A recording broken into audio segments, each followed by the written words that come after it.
আলোচিত ও বিতর্কিত গায়ক মাইনুল হাসান নোবেলের বিরুদ্ধে ধর্ষণ, নির্যাতন ও পর্নোগ্রাফি আইনে মামলা দায়ের হওয়ার পর ডেমরা থেকে গ্রেপ্তার করেছে পুলিশ। তবে এই ঘটনায় মুখ খুলেছে তার প্রাক্তন স্ত্রী সালসাবিল মাহমুদ। সামাজিক যোগাযোগ মাধ্যমে দেওয়া এক পোস্টে তিনি ঘটনার বিষয়ে সন্দেহ প্রকাশ করেছেন।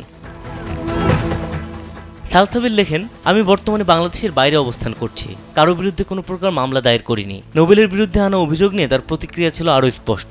নোবেলের সঙ্গে আমার অনেকদিন দেখা হয় না ঠিক, কিন্তু ফোনে কথা হয়। আর যে অভিযোগ শুনলাম 7 মাস ধরে নোবেল একজনকে আটক রেখে ধর্ষণ করেছে, আসলে ওর সঙ্গে 7 মাসকেও থাকা সম্ভব এটা আমার বিশ্বাস হয় না, কারণ সে নেশাগ্রস্ত। তাহলে সে কিভাবে কাউকে আটকে রাখবে?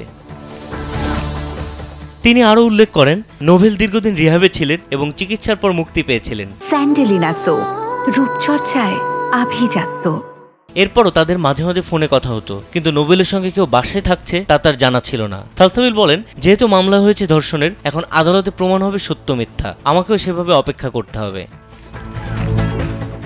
পুলিশ জানিয়েছে, এক ইডেন কলেজ ছাত্রীকে গত 7 মাস ধরে রাজধানীর ডেমরার একটি বাসায় আটকে রেখে ধর্ষণ ও নির্যাতন করা হয়। অভিযোগে বলা হয় 2018 সালে নোবেলের সঙ্গে সামাজিক যোগাযোগ মাধ্যমে পরিচয় হয় ওই ছাত্রীর। 2023 সালে নভেম্বরে মোহাম্মদপুরে দেখা করার পর স্টুডিও দেখানোর কথা বলে তাকে ডেমরার বাসায় নিয়ে যান নোবেল।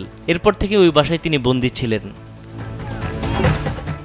সম্প্রতি একটি ভিডিও সামাজিক যোগাযোগ মাধ্যমে ভাইরাল হয়, যেখানে এক নারীকে সিঁড়ি দিয়ে টেনে নামাতে দেখা যায় নোবেলকে। ভিডিও দেখে ছাত্রীর পরিবার তাকে চিনে ফেলে এবং 999-এ ফোন করে। সোমবার রাতে পুলিশ অভিযান চালিয়ে ছাত্রীকে উদ্ধার করে এবং পরে প্রযুক্তির সহায়তায় নোবেলকে গ্রেপ্তার করা হয়। তিনি দেশ থেকে চেষ্টা করছিলেন, এজন্য একটি মাইক্রোবাসও ভাড়া করা হয়েছিল বলে জানায় পুলিশ।